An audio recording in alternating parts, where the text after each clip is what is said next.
Hey mamas, I'm Brooke Miller, registered dietitian, certified lactation counselor, and a mama who has helped hundreds of moms feel like themselves again after baby, boost their energy, mood, metabolism, and even milk supply.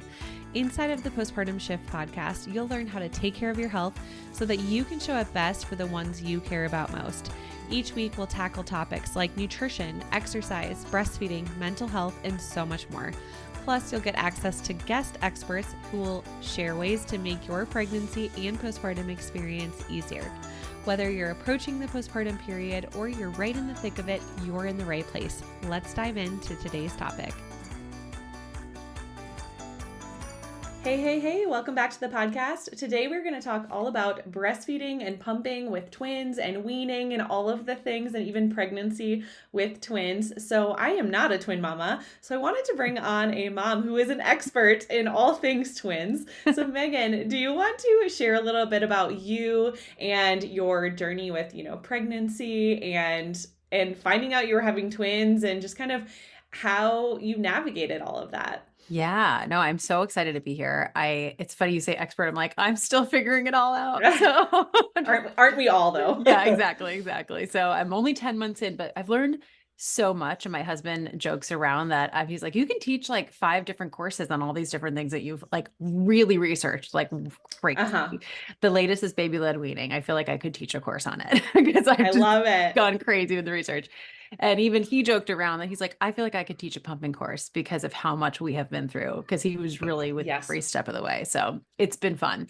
Some fun, some stress, which we'll get into. Exactly. Yeah. So I've had like quite a journey to get where I am. I'll give like a really quick recap, but my husband and I started trying for a baby back in 2022, like January 2022 or February, around there. We started trying and got pregnant pretty quickly by April, end of April. And we lost the baby after about 7 weeks. And then I found out I was having I had a complete molar pregnancy, which is pretty rare, but it's interesting. I've shared the story and I feel like I found the molar pregnancy women from some of my stories. I know 2 people in my life who've had molar pregencies, but wild. I think one of them was a partial molar. Okay. Yeah.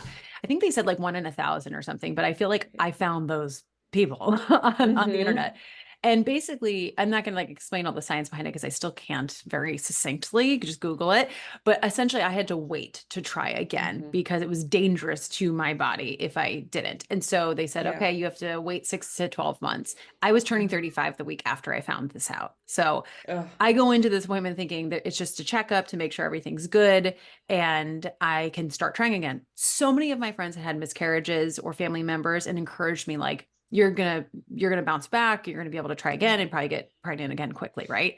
And so then to be told that, I was like, are you kidding me? Like, the clock is ticking and all the stuff that society feeds us. Right. And I started getting so anxious. Luckily, I have a really good friend, one of my mom's really good friends who's become my friend. And he's been in the OB world forever and was an OB for years and years and years. He's much older and just talked me down and was like, hey, I've delivered babies to women literally in their 50s. So don't wait until then, but you're good. Yeah.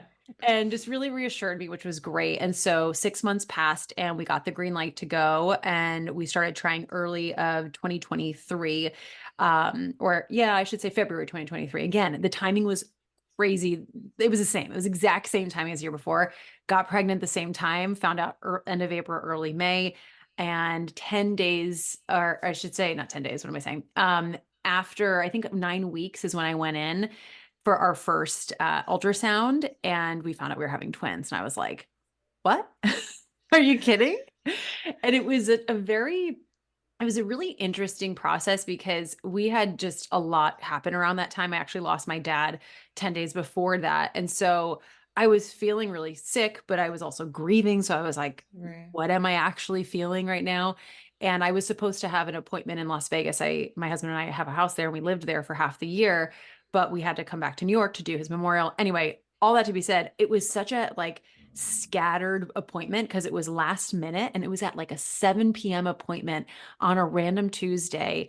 It was 9 weeks. It was a little later than I wanted to go. And so we kind of went in very anxious because of our last experience with our first appointment. and just going, we just want to hear a heartbeat. That's all we want. You know, that's our goal. I couldn't even see the screen because it was like things were like being shut off. The woman who did the ultrasound said that she doesn't usually do these. So we were just like, what's happening right What? now? And so when she said, literally, the second it started, she goes, "Oh, you're having twins." And my husband could see the two circles. I couldn't see anything. I'm in the dark. I'm like, Yeah. wait, what? What? And I looked at him, I goes, is she kidding? And I genuinely thought for a second she was kidding. And I was just like, what is happening? And she said, I'm pretty positive she sent me to go get another one 2 days later, and they confirmed. And you could very clearly see the two circles. And so it was so wild. But honestly, I know a lot of twin moms who I've talked to have an immediate fear and panic because they're like, Hmm. can I do this? I just felt pure love and joy and Yeah. excitement. And I feel like this was, it was worth the wait. All the Hmm. struggles, all the stress and just trauma, honestly, that we went through over the last few years. It was really such a special moment. Because we not only lost my dad, we lost my husband's father as well a year before that. So it was like, Hmm. now we found out we're pregnant with twin boys. It happened to be. So it's a crazy story and it's so beautiful. And I'm like, they are here exactly at the time they were meant to be. Um, Yeah. and they're just amazing. So the actual finding out was so exciting and scattered. But the interesting thing is that morning I Googled, how early can you find out that you're having twins? I don't know why I did that. And Hmm. I was like, And I talked to my mom. I was like, wouldn't it be funny? Because we have twins in our family. Oh, okay. Yeah, my Nana was a twin. And I was like, that'd be so funny. That's crazy. And then we found that out. So I was like, that's wild. I didn't Google that until that morning. So yeah, that's our twin story. And there's so many things since then. Obviously, I know you want to go into, but just a little backstory. Oh, well, I'm sorry for your losses and for the loss of your dads. And I know, like, going into an ultrasound after a loss too, there's so much anxiety there. Yeah. You're just like, please see a heartbeat, please see a heartbeat. And then of Yeah. course you get like great news, like doubly great news. So, Yeah. but it's also a lot of stuff to process when you are going through For sure. grief and all of that. So thanks for sharing that. Yeah. And what was pregnancy like with twins? Just like, what were some things that you did that you think made your pregnancy with twins a little bit easier Mhm. and kind of helped you prepare for even postpartum with twins? Yeah. So I feel like I lucked out in the sense that a lot of things I read said you might have double the nausea and all of that because you have two. And I really didn't. I was very, very lucky, I think. That's amazing. Yeah, I really didn't. Like I felt nauseous weeks 5 to 8, even going into my first ultrasound, which is at weeks 9. I didn't feel nauseous anymore, which freaked me out because I thought, oh my gosh, is the baby still there? I wanted to feel nausea at that point because of my Mm-hmm. experience. So and then my doctor was like, no, you're fine. Some people just don't. You're lucky. You're one of the lucky ones. Be grateful Yeah. for that. So I can't say I experienced that, but I think one thing that really did help me throughout was that I stayed pretty active up until week 26 when I had a shortened cervix. I had to go to the hospital. And even then, though, they said, we're not putting you on bed rest, but we just want you to tone it down. So Yeah. stop the hardcore workouts, like go on your walks, but basically just really take it easy. Yeah. And I did. I chilled and hung out with my dog a lot. But before that, I was very diligent. I worked out 5 days a week. I was obviously careful, but I think that not only helped me feel better and keep my strength, I never had any pelvic floor issues, which is Mm-hmm. wild because of twins. Like so many things stayed. I think so many things were kind of like homeostasis, I guess is the word, because of the exercise and prioritizing that. Mm-hmm. And then also I did eat pretty nutritiously during it, except for the first trimester when all I wanted was bagels, pretty much. Oh, yes. That's That all is I that is ate. the worst part is like the first trimester, you're so nauseous, like nothing tastes good. I feel like all we want to eat are Yeah, carbs, and that's fine. It's that was like it's it. such a short season of life. I Yeah. eat so healthy normally, not so healthy, but I'm like pretty 80/20. Like I eat pretty Yeah. nutritious. And so the first like month I was like, oh man, I was starting to feel bad about it. And I'm like, you know what? Let yourself eat the bagel because Yeah. like that's all you want. So that was pretty much my diet for the first trimester. And then I was feeling better. And so I started to, eat vegetables again and fruits and all of that. But I really think that made such a difference with my energy and the Mm-hmm. workouts and all of that. And then something that I did my best, and this was more near the end of pregnancy, I started watching birth vlogs for twins. And Mm, specifically when I found out that I was going to be induced, which wasn't until the very end, I watched a ton of positive induction story yeah. because I was so terrified. I feel like all I saw were bad stories and negative Mm, experiences. I didn't want an induction, so I was just like upset about that. And it was a great experience. I actually had a really good experience. And I'm not saying it's because I watched those videos, but I went in with so much more peace because of that. hmm. So the Yeah. positive birth vlogs, the positive induction stories, that all really helped my mental state, I would say. Yeah, for sure. And I've had 3 inductions and they've all been overall positive too. Yeah, which Just is one amazing. one failed epidural, but that was not the induction's fault. That Oh was no. whatever happened. Yeah. Oh my Um, gosh. but yeah, I do think like sometimes we get scared when we're hearing just like horror stories about birth, and Yes. especially with twins. I can imagine the amount of people that are like, "Oh, labor is going to be so much worse Yep. with twins," and it's not necessarily any worse. It's No. longer, right? You have to push 2 babies out Yeah. rather than one. But at the end of the day, like once you push one out, I would imagine that the second one comes out a little bit easier. Does it? Right? It does. It does. I think you're Okay. just in such I did have an epidural, so Yeah. I had a very interesting experience where I was on Pitocin for 12 hours, not really feeling that much, which is I Yeah. think kind of wild for Pitocin, from what I've heard at least. And Yeah. then they're like, okay, we're gonna break your water, so let's give you the epidural now. I was like, great, let's do that. And so then I was ready to go, but on the way to the operating room, because twins, fun fact, always have to be delivered in the operating room. Um, Ah, I which did not is know that. not fun when you're not planning on getting a C and you're like, oh, all these lights, I didn't want this. But I understand it's in case twin B needs to be a C. And so Right. on my way, my baby A, Aiden, was always head down. So I knew I wanted to go in for a vaginal birth.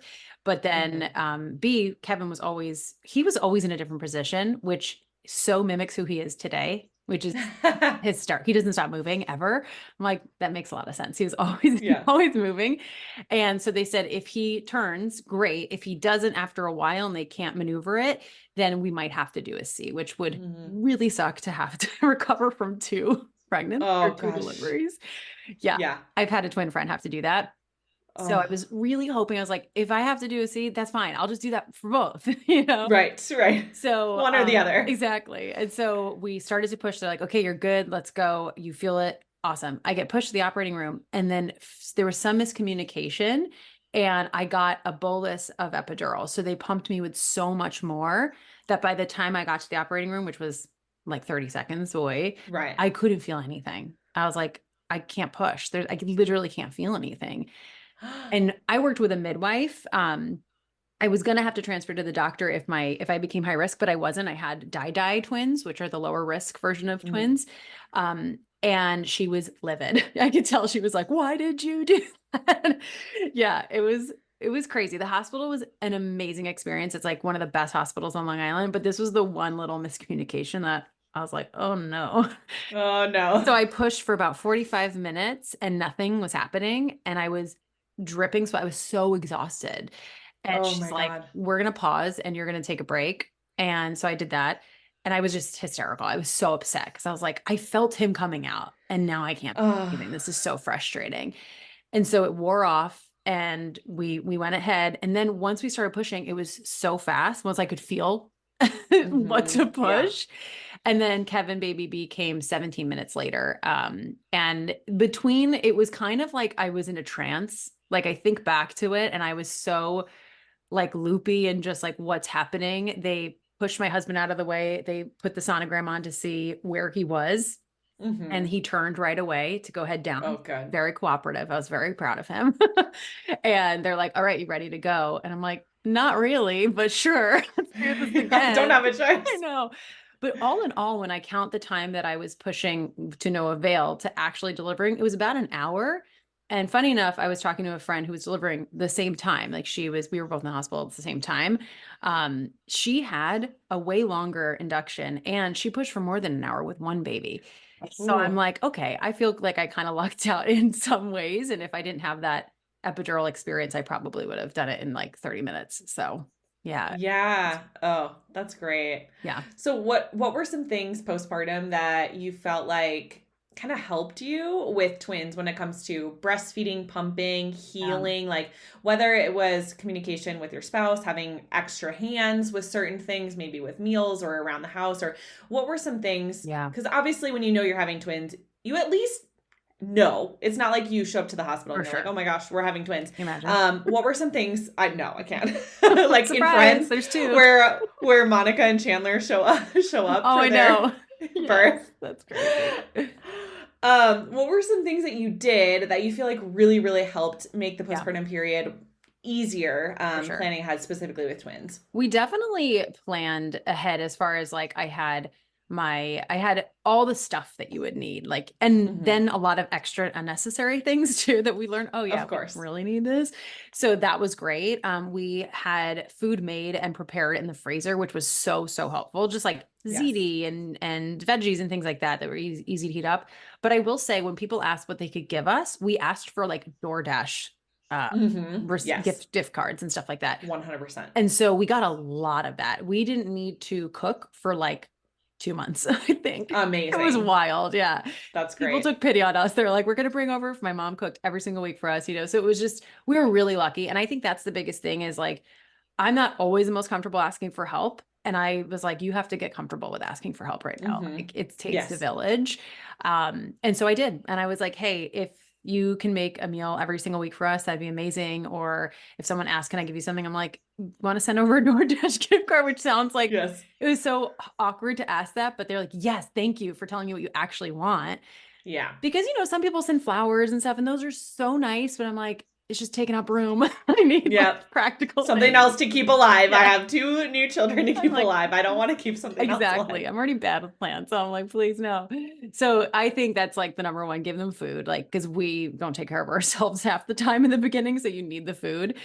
So that was really big.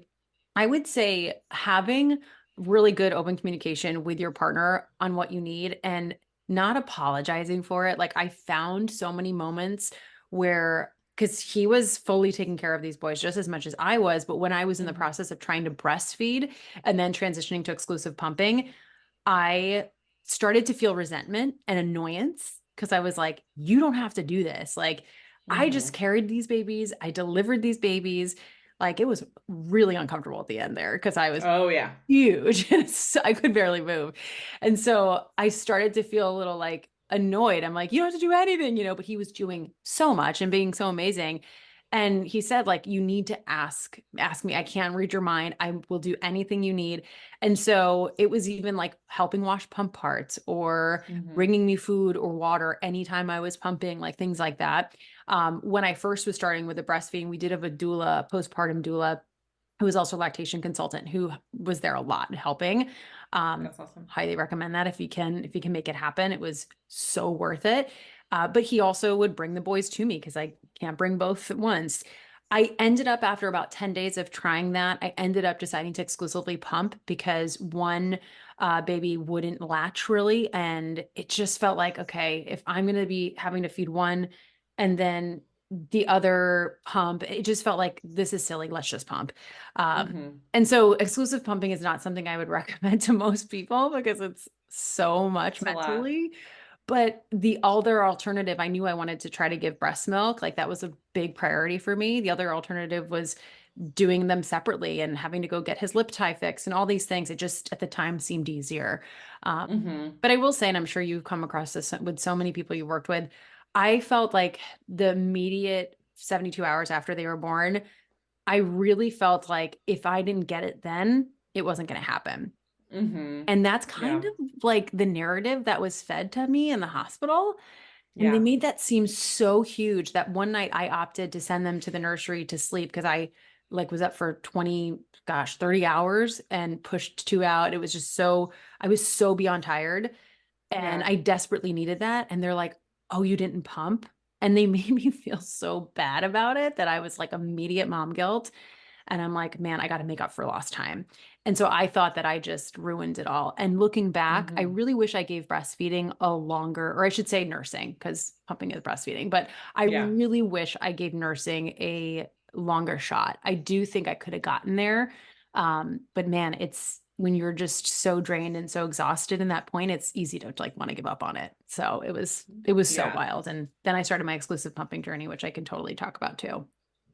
Yeah, and I think, I think that there are some pros and cons when it comes to pumping. And I do Mhm. think when you are an exclusive pumper, because with my first, I was an exclusive pumper for 5 months until his open heart surgery. And then we finally were able to transition to the breast, but it Mm. was not easy. Like that transition was really hard. Yeah. And some kids don't get it like after that amount of time. Like it is, it is a struggle. But I do think that there were definitely some pros and some moments where I'm like, oh yeah, pumping does make life easier in some ways, Mhm. especially if you can have like a spouse who's washing pump parts, who's storing the milk. Like if you can delegate Yeah. some of those like some of the things with pumping off, I do think that there can be pros with it, especially with twins. And Yes. I've met moms, I've worked with a lot of twin moms, in person and virtually. And for some twin moms, they actually find that when they just go to exclusively pumping and they have a spouse or somebody on board to help with that, Yeah.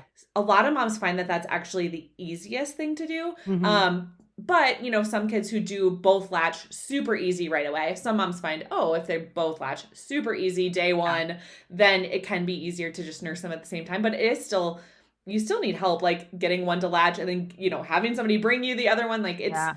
feeding twins in general is not the easiest thing. If you've been wanting to reach your healthiest weight and feel like yourself again postpartum without having to sacrifice your favorite foods or your milk supply, I've got a free workshop just for you. Inside of this free workshop, you'll discover how to boost energy, mood, metabolism, and even protect your milk supply.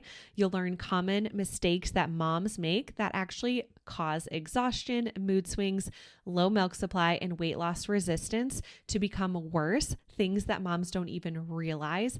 And you'll learn the proven 3-step method to heal your hormones and metabolism after baby so you can go from surviving to thriving postpartum. Plus, as a free gift, you'll get my postpartum snack guide when you come hang out with us. All you have to do is click the link in the show notes to save your seat today. Spots are limited. See you there. But can you talk a little bit about your exclusive pumping journey and some things that you found? Because some moms choose right off the bat, like, I actually don't want to, I don't want to latch the baby for whatever reason. I actually prefer to just to pump. What things did you find made your journey easier? Yeah, totally. I think the biggest thing, and I know everyone says this, but it really did make the biggest difference, is the frequency. So once I realized, okay, I'm doing this, I want to get them breast milk, I'm either going to do it all the way or I'm not. Like, I'm not going to half-ass this. So I started doing 9 pumps a day, which when I think back to them, I'm like, how did I do that? I know, it's a lot. Like, how did I do that? But they're sleeping so much at that time, or I could like put him in the bouncer or whatever, you know what I mean? So it was just so, I don't even think they could go in the bouncer that early, but when they could, it was easier to like distract them or manage them while I was pumping. Now I couldn't do it now. I'm like, That's a lot. They're crawling all over the place. Like I could never do it now. But it was really 9 times a day. And after I looked at my log actually recently, because a twin mom friend had a C-section recently, and she asked me, should I quit? And I'm only making X amount a day. And I was like, she wasn't like, I have to give them breast milk. She was totally cool giving them formula. I'm like, go do that, because where she was at, I was like, it's going to be a long road. Right. And it just wasn't worth it to her. But for me, I think after 3 weeks, I had gotten my supply up to 30 ounces, which for one baby would be more than enough at that time. Right. But I was like, my goal is 50, because they were eating there. I knew they were going to get to about 25 to 30 ounces. And in about, I would say 5 weeks, 5 to 6 weeks, I got up to 50 ounces, which is crazy. And it was amazing. And I was, most people who are oversuppliers with one, it sucks because they're too much. But I was like, I always had to give them a little bit of formula, because they eat a lot and it wasn't quite everything they needed. But there was a huge chunk of time they were probably getting 95% breast milk, which was so awesome. And so that made it worth it to me. That was so exciting to see. And they are so healthy. And it was really, really great. I would say the biggest thing with that though is schedule. Like it's your job. It's your full-time job. So if you also have to go to a full-time job, I'm lucky that I took off work and I'm an entrepreneur as well. So I can set my own schedule, and I had like very little on the calendar. So I think there's a lot of things that were in my favor to make me be able to do this. If I had to go back to a job, I don't know if I could have kept up the level that I was doing. I think that would have been really hard. So I dropped to 8 pumps pretty quickly. I'd say after like 2 months, I was like, okay, I think I've established and I'm good. Yeah. But I stayed there. I stayed there until like July. Like I was still pumping 8 times a day, even when they started sleeping, because I needed to keep my supply up for them, and they were just eating more and more.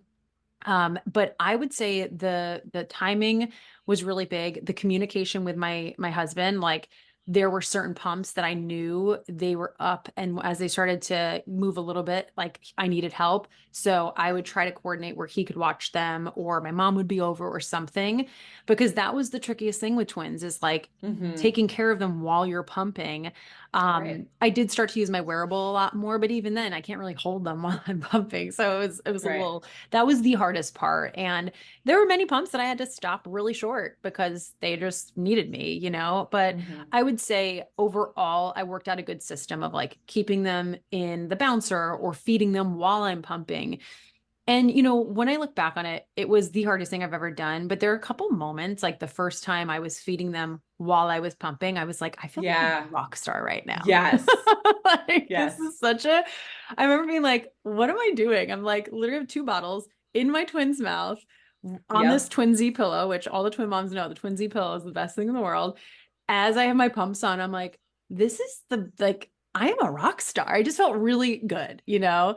And so I think back to that moment whenever I'm like, it was so hard. And I go, you felt like on top of the world. And I really did. I was very like proud of myself, you know? But I will say the hardest part, and this is where, you know, hopefully people listen to this also before they start, because I really, really wish I understood how fully you need to get the right flange size. Yes. Oh my gosh. Yes. Because I feel like it set me up for a really hard journey. It could have been so much easier if I got the right flange size early on, and I didn't. And I didn't with a hand pump, which is so painful. And I just thought, oh, it's pumping's painful. So, which no, it's not supposed to be painful. And I just thought it should be. And so, because it sounds like it. And I just suckered through the pain. I had to do it. And after a few nights, I was like, I can't do this. And I realized, oh my gosh, I have complete wrong flange size. What am I doing? So once I got that corrected, it was so much easier. But I definitely think that that caused nipple trauma and damage, because 100% from that moment, I was so prone to blebs. I got blebs all the time, and clogs. I became the clog master. Like I'm really good at getting a clog out, I will say. And it's because I had to. There was a point where pretty much every other day I had a clog, and it was so painful for like a 2-month span. I was like, what's happening? So that I really think was because of the beginning. So PSA, get the right flange size as early as possible. So that was the hardest part of the journey, was the prone to clogs. And I think just being an oversupplier, you're more prone to clogs too. But that was probably the hardest part, you know. I tried, and this is what I would encourage anyone who just even pumps, not even exclusively pumps, try to like, I don't know, make some of your pumps like fun in a way. I know that sounds funny, but like my night pump, or the one before I'd go to my first 3-hour stretch of sleep, because we didn't really sleep through the night. My husband and I would watch a reality show together, and I would eat ice cream or eat something, you know, something yummy. And I would look forward to that pump because I knew we would be doing this together, you know? And so little things like that, whether it's reading a book, or even I would be like, okay, I'm going to get a really good work session done in these 30 minutes. And I would get some work done. So stuff like that would really help me get through it, so that I'm not just like, I'm attached to a machine all the time. And that helped my oxytocin, I think, too. Yeah, for sure. And yeah, I'm so glad that you brought up the flange size. So I wanted to talk about a few things just for anybody listening to this who is planning to pump, whether it's exclusively or just pumping maybe when you're back to work or pumping frequently. There are a few things that like you absolutely must do. And one thing is getting measured for the right flange size, and also it can change. So once your milk supply is established, your flange size can change. And so typically most pumping companies like Spectra, Medela, like usually they send 24 and 27. Most women are not 24 and 27. My flange size is 19, And a lot of moms I work with like actually need like a 19 or a 21. Those are actually way more common to need those sizes. So definitely, if you have not gotten measured, pumping should not be painful. Yeah. If it's painful at all, 100% you were probably using the wrong flange size. So that's something that all pumpers need to be aware of. And they make rulers for like $3 on Amazon. Literally, just Google nipple ruler on Amazon and you will have that there. I'll even link one in the show notes, just because they're really helpful to have. So that's something to consider. And then also, if you're an exclusive pumper or you're pumping frequently, just make sure that you're changing your pump parts frequently. Yeah. So I'm sure that you were doing that, but Yep. I don't think a lot of people realize, especially even with my first, I don't think I was changing the pump parts as frequently as I needed to with him. I was changing them, but when you're pumping 8 or 9 times a day, you actually need to change some of those pump parts like every 2 to 3 weeks. And so a lot of moms don't realize that as well. So what ends up happening for some moms is they'll notice like the output's less and less, and they're like, oh, I'm losing my milk supply. And sometimes it's just as simple as, oh, it's just you're not getting as good of output because your pump parts need to be switched. So those are 2 things that like we cannot overlook if we are pumping, are the pump parts and the flange size, because they're such a big deal. And you brought up a great point too, is when we are exclusively pumping, we are more likely to deal with oversupply, mastitis, clogs. If we're using the wrong flange size, we're also more likely to experience those things. So we just want to make sure that we're checking all those boxes. So yes, if you're listening to this and you're planning to pump, make sure that you get those things figured out, because it is something that is pretty simple to do. I don't know if you guys did this as well. Did you ever do the fridge hack where you, after you pumped, you put everything in a Ziploc bag and put it in the fridge so that you didn't have to wash pump parts, 8 to 9 times a day? It's so funny. I was literally just thinking, oh, I should say the fridge thing. I did right away in the beginning. And I think it actually, not to scare anyone, because so many people I know say that it works great for them, but I think it gave me a bacteria. Because, oh my gosh. I ended up, or a fungus, I ended up having to go get seen. And she's like, yeah, you definitely have a fungus on your nipple. I was like, oh no. Yeah, I don't know if it was that, but yeah, I just have a gut feeling, and I needed to get what's it called? The cream. Oh my gosh. It's the best cream ever. the nystatin. Maybe it's like, it is N something. It's like an all-purpose cream. And it was amazing. It helped right away. But that, I don't know if that's what caused it, but they were like, stop doing that. You have to just clean it every time. And so what I did was I went out and bought 4 sets of pump parts. Oh, that's the way to do it. Yes. I was like, I know it's a little bit extra money, but if I only have to wash them like twice a day altogether, saved me so much time. And it's funny, I rotated between a 19, 20 and 21 as well. So when I saw those, I was like, whoa, those are really big for me. So yeah. Interesting. Yeah. Well, and something else too, I know you mentioned you were using the wrong flange size for a while, and that can create cracked nipples. And so if we have cracked nipples, we're actually way more likely to get an infection. So my guess is, yes. So whenever we have like cracked nipples, just know that, we are more likely to have some sort of infection or, I had it once with my first son as well. So I probably could have kept using the fridge check. I was just terrified. Yeah, for sure. And I do, don't like use the fridge hack too long. I usually just used it for like 3 pumps in a row, and then my husband would come home and then I'm like, hey, you're on pump part cleaning duty. Like that became his job. Yeah. And so that made life a little bit easier, because I think it is overwhelming when a lot of moms are like, if they're doing all the pumping, all the storage, and they're washing the pump parts every single time, that becomes a lot of time and effort. Yeah. So at least whenever he was home, I was like, okay, you wash the pump parts, you store the milk, you put it here. So I think that is helpful. And something else that some moms don't know is, breast milk is good at room temperature for 4 hours. So what I was doing in the early days is I would pump and then I would just leave that bottle out, because I knew he was going to be eating within the next, 2 to 3 hours usually.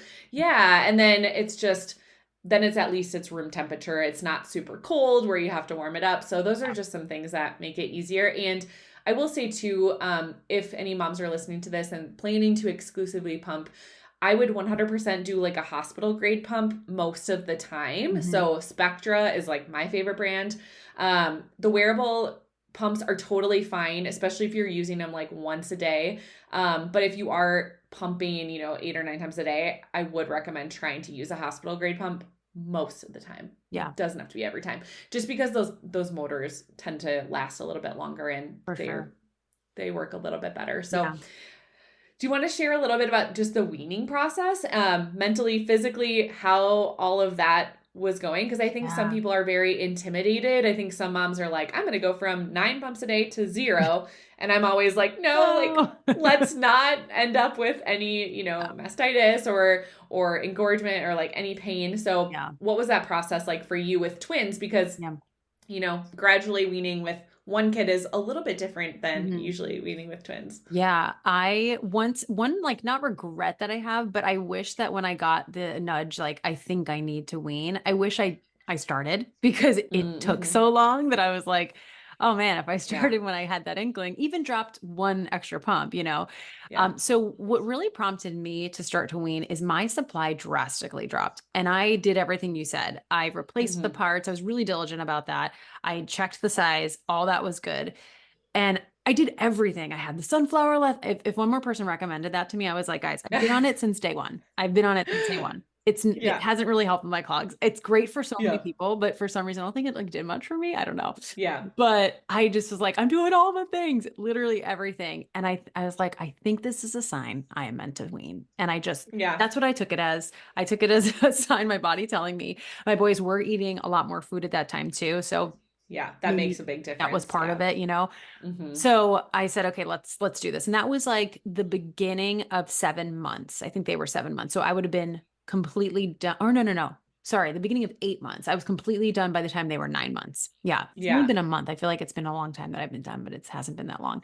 And so by beginning of 8, I said, okay, I'm going to start to wean. By that time I had dropped to 7 pumps, like the month before.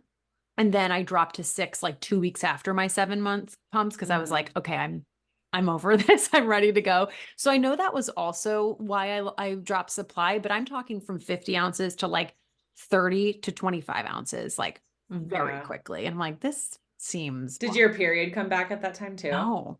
Oh, wow. It came back when I finished pumping. It just came back a month ago. Not even, a couple weeks ago. Yeah. Wow. I was very lucky. Because some people, and this isn't for everybody, but some people all of a sudden they notice a drop in supply and they're like, what is going on? And their period comes and it's like, okay, there was a hormonal shift. I thought that might have been it, but could happen. Yeah. I waited. I'm glad your period waited a little longer. Yes, I was because it's so annoying. I was so grateful. I was talking to so many girls who are like, I got mine after 6 weeks postpartum. So you're very lucky. Like, I was really lucky. It was very much right when I stopped pumping. It came back. Oh, wow. That was interesting. So I thought maybe it'd be that. So I waited a little bit, didn't get it. So I was really patient with it. I was like, okay.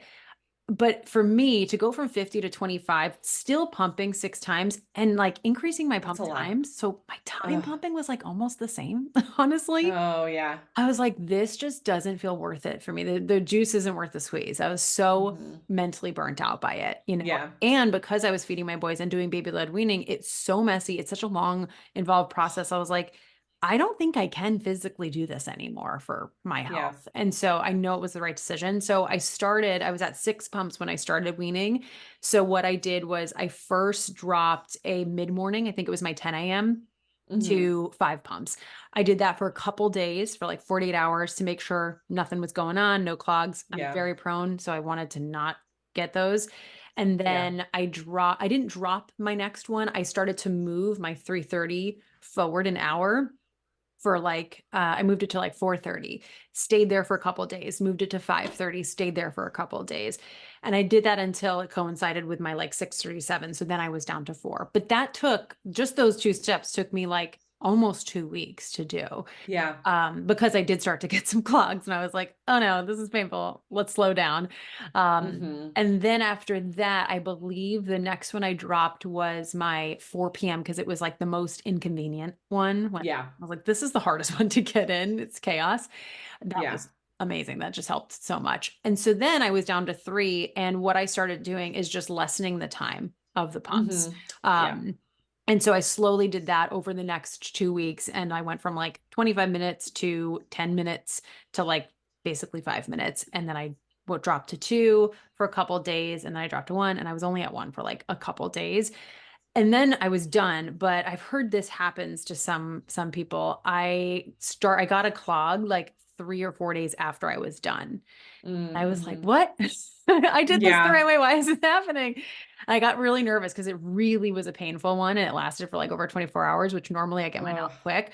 But then it was yeah. gone and we've been all clear for a few weeks. So I think we're in the Good. clear, but I did have a couple clogs during the time, but nothing more than what I had when I was pumping, honestly. So Right. I think if I rushed it even more, I would have been worse, but I was like, I can't end this with mastitis. I need to do everything I can to not, because I never got mastitis. I don't know how, but I didn't. It's awful. So It's so bad. It's so I'm painful. so Yeah. grateful that I didn't get it. Which with all the clogs I have, I don't know how. So I really recommend if you're weaning, it's so hard to wean because when you're mentally over it, you're over it. But Mm-hmm. I'm really glad I took the time because I just felt like I could actually take care of them and not be in pain the whole time. Yeah. So please take your time weaning. I will say the unexpected thing for me with weaning was the emotional up and down that it brought Yeah. on. I thought I would just be excited and like, I'm done. And near the end, I definitely was. I was like, I'm free. I'm done. Yeah. But in the beginning, when I started to see my supply drop, I like felt really crappy about myself. And I realized, oh my gosh, you've been equating your worth to how much milk you produce. Like, this is Mm-hmm. wild. And it just really hit me.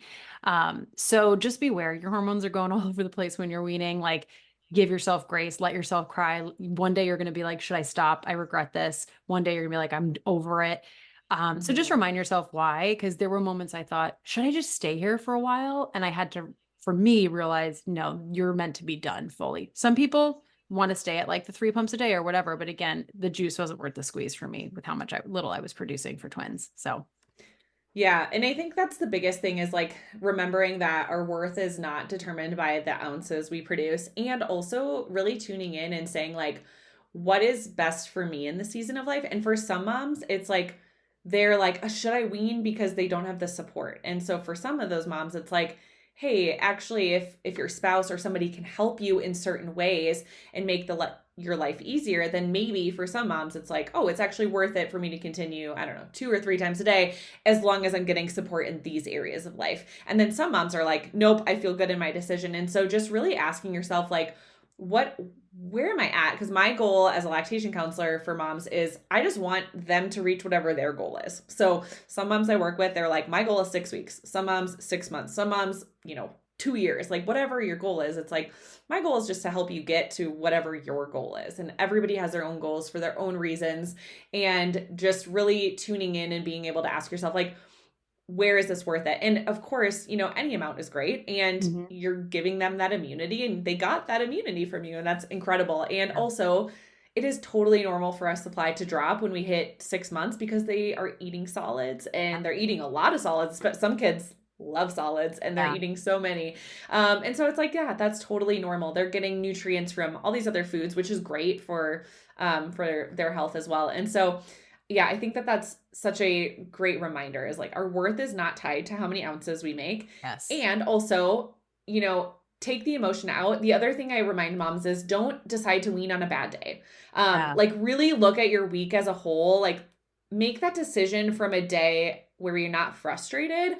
Make that decision on a day where you're like, I feel very neutral about it. And that's kind of what I found with my second son. Like I was finding that I was just like, oh, I'm so ready to wean. I'm so sick of it. And I was breastfeeding him while pregnant with my third. And I was like, I'm so over this. And I finally like had to take a step back and I was like, okay, don't decide to wean on a day that you're just annoyed and frustrated. And then I like really took a step back and I was like, yes, I am so ready to wean. All right, like let's make this happen. And he was not ready to wean, but I was like, you are over 2. I am over this. I am pregnant. I gotta feed another kid. Like I am done. I am so done with you. Whereas my first, he was ready to wean before I was ready. And that was really hard emotionally, I think, when like I wasn't ready at all, but he was like, yeah, I'm done. And then he bit me and I was like, oh, yeah, no.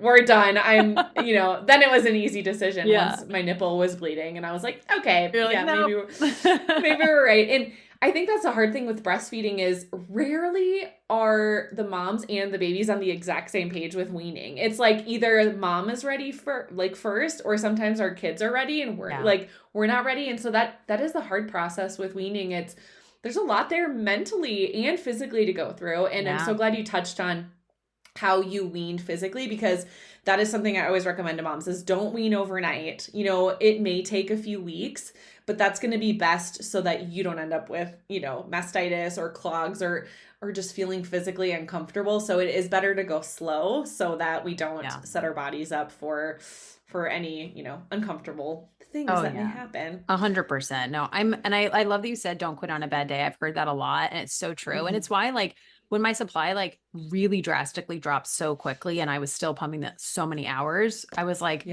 okay, just give it some time, do these troubleshooting things. And I did for about 2 weeks. Like I really gave it a try, and I was like, all right, this is officially the sign, and I feel good with it. And I talked to my husband about it, and he was like, you know, he said, you need to do whatever is best for you. I love that they're getting breast milk. I know how great it is, but they've also been getting it for 9 months. Like they're doing really, really great. And if it's time, it's time. He said, maybe you'll get to 3. And like you said, you'll feel good. And I said, I got to 3 pumps. I'm like, no, I'm ready to be done. I'm ready to be completely done. I don't want to stop at 3. Any amount is like, not for me anymore. And so you said, you have to really like kind of weigh the costs and benefits. And I'm so glad I took that time to go, is this really what I need? But the only reason I said like I did kind of wish I started when I had that inkling is simply because it took me so long, you know, because I had 2. So if you're an oversupplier, like just question that nudge and go, why am I getting this nudge? Maybe I should start soon, because weaning could be dropping 1 pump. It doesn't have to be when you're doing 8. That's, you know, that feels like so much. I was like, oh my gosh, I have so much time back, but it's really not that much. So yeah, it was such a journey. It really was. It is. And I do think you know, even I looked back at my first pregnancy or my first postpartum experience, and I'm like, I don't know how long I would have continued exclusively pumping, like had he not learned how to latch. Cause I'm like, that was a lot harder. Exclusively pumping was a lot more work in my opinion than when he was actually latching well. It's like, but if you don't have a baby that latches well, then latching's super hard. So it's like, every situation and every baby is so different. Every experience is so different. And so that's always something I tell moms too, is like, you may have a different goal for your first baby that you adjust for your second, or vice versa. Like maybe it was really hard the first pregnancy and postpartum experience. Doesn't necessarily mean that your second one is going to be hard.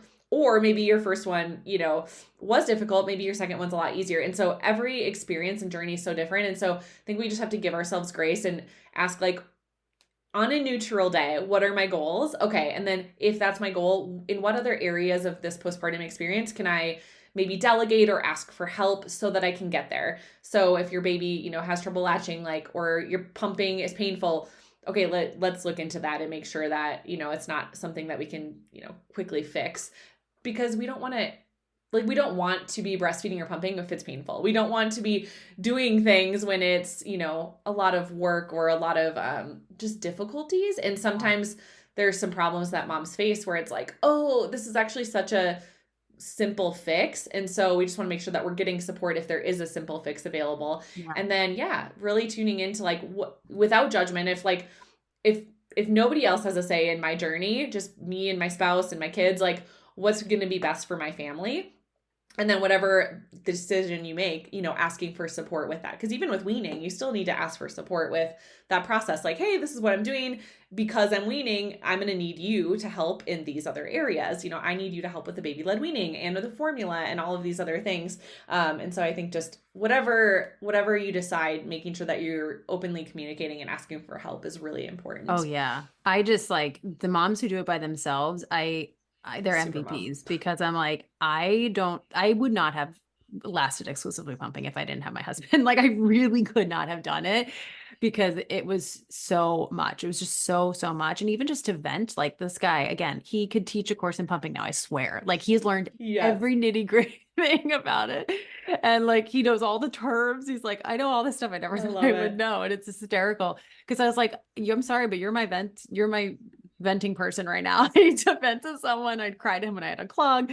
So just really getting them on board if you can, is really, really important and just so helpful. But it's funny, one thing you said about like your first versus your second, we've talked about maybe having another baby. And at first when they were born, I was like, we're done. We got 2, we're good. And now, of course, I'm 10 months removed. And I'm like, I missed the baby phase.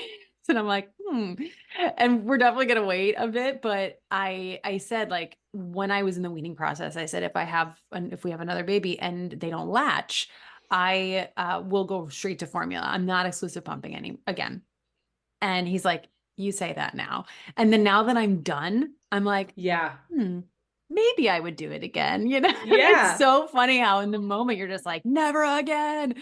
But I think too, if it wasn't twins again, it'd be probably way easier. And I think you just know so much more when you've done it before. I know questions I need to ask. I know I'd get a really, really rock solid lactation support at the hospital. Like I'd bring someone in if I could, and there's just so many things that I wish I knew ahead of time that you just know after first. So I could really give it nursing more of a shot and not have to pump as much. So I think it would hopefully work out better the second time. So that's why I'm like, I kind of want to give it a shot again because I think we could do it.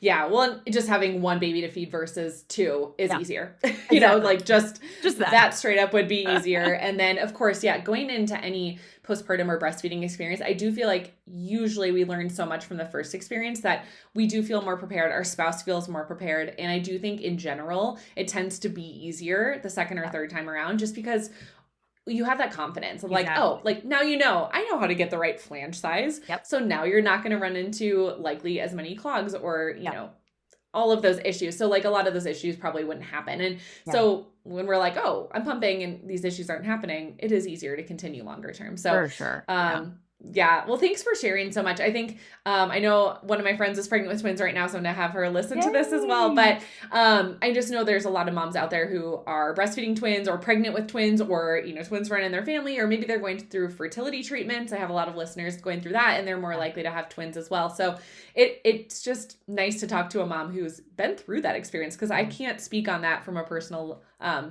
experience level. But where can moms find you, your podcast, just anything that you'd love to share that's a great resource for mamas? Yeah. My Instagram and TikTok are both the same. It's Meg Does Twin Motherhood. That's my mom TikTok and Instagram. And I'm going to be starting a newsletter soon, but right now I also have a podcast that goes along with it. It's actually called Meg and Mike Do Marriage, because that's originally what the name was. So we are going to change that as well. But I have so many resources for twin moms on that podcast, like tons of twin mom specific things about packing for the hospital, what you needed versus what you didn't need after giving birth, like so many things twin specific there that could really help people. Definitely check it out. But that's really where I hang out. And I've just been having a lot of fun building that community. It's been pretty cool to see how many twin moms specifically are in that community, which has been great. Yeah, absolutely. If you are a twin mom, head on over there. So thanks so much for hanging out with us, and we'll see you guys in the next episode. Thanks. Exercise is crucial for our overall mental and physical health, especially during pregnancy and postpartum. Something that has helped me stay really consistent with strength training and yoga at home during nap time is the Expecting and Empowered workout app. I love that I can choose how many weeks pregnant or postpartum I am, and the app tells me exactly what to do. Plus, there's cardio, yoga, and strength training options for new moms and moms to be. You can go ahead and click the link in the show notes to get 7 days free and also save 15% off the annual option when you use promo code Nutrition4Mamas. Thank you so much for hanging out with me and listening to the Postpartum Shift podcast. If you enjoyed this episode, it would mean the world to me if you could share this episode with a mom friend and leave a written review. This helps the podcast reach and help even more moms. Come say hi over on Instagram at Nutrition4Mamas.